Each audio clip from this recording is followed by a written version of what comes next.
ठीक ना हां चलो हां हम तार से पिए खातिर बात रही हां अब हम जाते नहीं अपने घर है हमारे तो पिए खातिर रास्ता का लगोले रहले हां भाग साला जो भाग एगो ठीक गाना गवले रहे कि घर ही में मजा ले लो राजा बियर बार के अरे राजा बियर बार के पिया है बलमुआ कारा बुढ़ावा एबार बुझा तो बुढ़ावा मारी हमरा के और मार दे एबार फरिया जाए एबार सानियो निकासन बोतले भयंकर हो गया एबार बिहार में दारू कहाँ बंदा हमको आता नहीं ना हाँ दारू रुपये क्या बनी तोरा का बुझाता तोरा देखे से का बुझाता हम दारू खातिर अपन किडनी बेच सकता नहीं किडनी बेच के दारू पी गलो ई सर फेन पी के आइल बका हो बाबूजी आ गेलन त हमरा के अरे साला गुंजनवा हां देखा बोले से तनी इज्जत रखा का हो हमने के करा से बतियावल तोरा बुझाता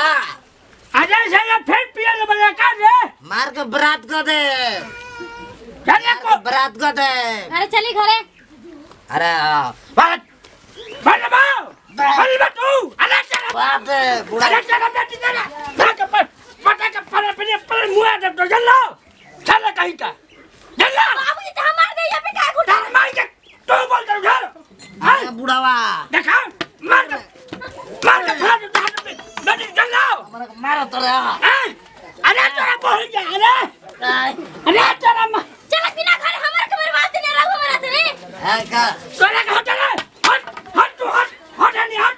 है ना रे चला रे तू हमार जमीन में बदले मारे बता के चला कहीं का तू चलो तारा के बड़ा मारो अरे चला माई का अरे तारा के बड़ा मारो मारा तेरा अरे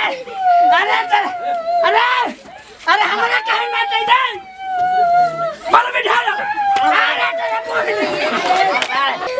अरे कभी जमा बचाओ दे अरे इधर बोल ए बाबू हमार हिस्सा 10 का तो बेचाई दारू पियो अरे चला पे ना आप दारू पियो नीचे तुला बार मार तो मार दे भाई बेरा तेरा के बार बना ले तेरा चला कहीं का यार बोलता रे तू बार बना ले तेरे जाके तू ने मर लिया हेलो तू भाई बड़ू बचा रू प्रणाम भैया नमस्कार हम गुंजन गुप्ता वो सबके गोड़ छू के गोड़ लागत नहीं भैया हमनी का लाइक नहीं की कहले तो लाइक करी सब्सक्राइब करी कमेंट में बताई हमनी के कमेटी के देखते बनी के हमनी के पिया कड़ाई के बोला देखते बने भैया हम राजेंद्र चौहान आप लोग के भोजपुरिया समाज में हम गोड़ छू के गोड़ लागत नहीं भैया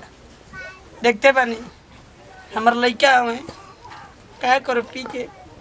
भाई अंगुरी खाई कर दिले रोवा मत बाबू रोवा मत बोला कविता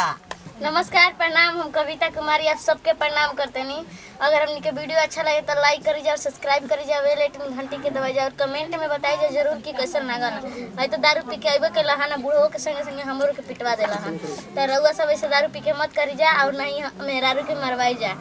सब ले हाय जब दाबा भैया हाय दाबा सब्सक्राइब करी तो इसके दीजिए विदाई अगला वीडियो में फिर से मिल जाए जय हिंद जय भारत जय भोजपुरिया समाज।